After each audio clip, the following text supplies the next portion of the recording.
Bonjour à tous et bienvenue dans Family Help, un podcast dédié aux aidants créé dans le but de les soutenir dans l'accompagnement de leurs proches en perte d'autonomie.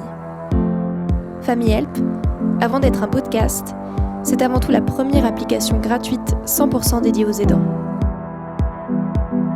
Grâce à l'application, il est possible de géolocaliser et de contacter des prestataires du maintien à domicile à proximité du logement de la personne aidée, mais également de discuter avec d'autres aidants à proximité grâce à un chat intégré à l'application.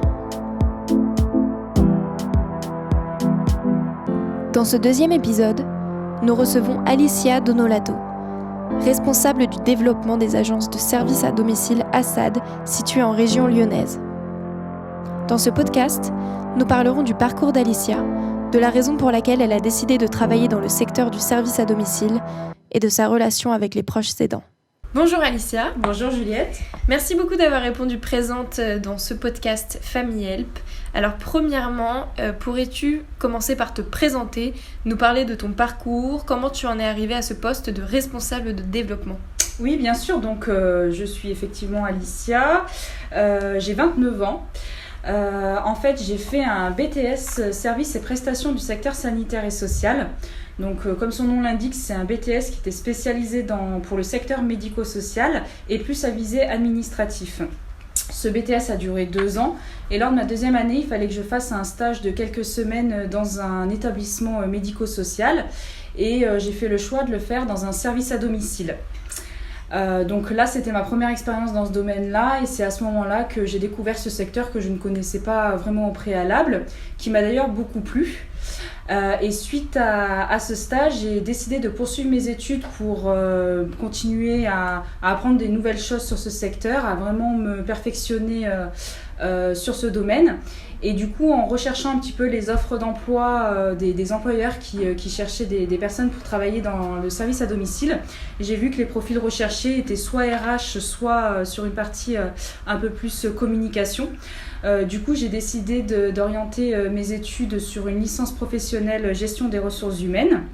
Voilà, en ayant toujours en tête les services à la personne. Et donc, c'est lors de cette licence professionnelle où j'avais un stage de 6 mois à effectuer.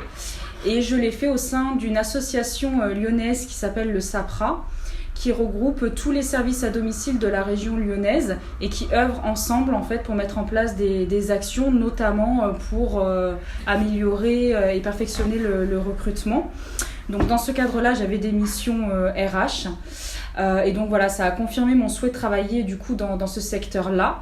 Et à la suite de mon stage, j'ai eu une opportunité professionnelle tout de suite pour travailler dans un service à domicile auprès de personnes âgées et de personnes en situation de handicap en tant que responsable de secteur. Cette expérience, je l'ai vécue pendant 5 ans dans la même entreprise et au bout de 5 ans, j'ai eu l'opportunité de changer de poste et d'évoluer. Et du coup, depuis maintenant 3 ans, je suis responsable du développement au sein de toujours cette même structure. Du coup, tu as fait des études et pendant tes études, tu as découvert le milieu du service à domicile. C'est ça. Qu'est-ce qui t'a donné envie lors de tes stages ? Qu'a été le déclic en fait ? Quand est-ce que tu t'es dit c'est par là que je vais aller, c'est dans ce secteur que je vais travailler. Et du coup, lors de mon premier stage déjà, puisque j'ai vu la relation qu'on pouvait avoir avec les intervenants à domicile, j'avais vu surtout cette partie-là. J'avais aussi une bonne partie au niveau du téléphone avec les bénéficiaires des services. Et la même chose pendant mon stage de 3e année en licence professionnelle, le fait de mettre en place des actions pour améliorer le recrutement, pour pouvoir mieux servir les bénéficiaires. Voilà, c'est tout ça qui m'a plu, ce côté humain, le fait de travailler pour des personnes derrière, le fait que ce soit un métier utile en fait, tout simplement. Du coup, dans ton métier et durant tes différentes expériences professionnelles dans le service à domicile, tu as pu côtoyer un nombre important d'aidants, je suppose, et du coup te rendre compte des difficultés qu'ils éprouvent dans leur quotidien. Est-ce que tu peux nous en parler un petit peu ? Oui, tout à fait. Quand je suis devenue responsable de secteur, pour rappeler un petit peu, pour situer les choses, quand on est responsable de secteur, on s'occupe de manager bien sûr les salariés, les auxiliaires de vie qui vont à domicile, mais on a aussi une grande partie de liens avec les bénéficiaires et les aidants. Bien sûr, il y a des bénéficiaires qui sont isolés, mais on en a aussi beaucoup qui sont entourés. Alors souvent, c'est des aidants familiaux. Et donc effectivement, c'est souvent eux qui nous contactent aussi pour la première mise en place des interventions.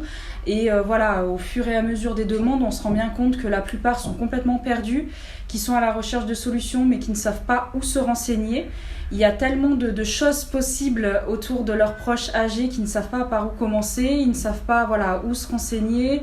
C'est très compliqué pour eux. Quand on est professionnel, on connaît un petit peu tout, donc pour nous ça peut paraître clair, mais pour quelqu'un qui rentre dans la dépendance du proche sans aucune information préalable, c'est vraiment très compliqué de s'orienter.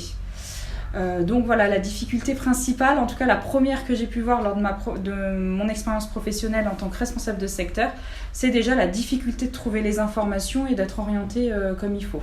Eh bien, merci beaucoup Alicia pour ton témoignage. Merci à toi pour ton invitation. Et puis à très bientôt. À bientôt.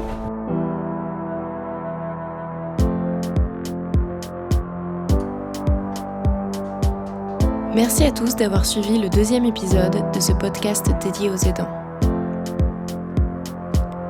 On se retrouve le mois prochain sur Famille Help.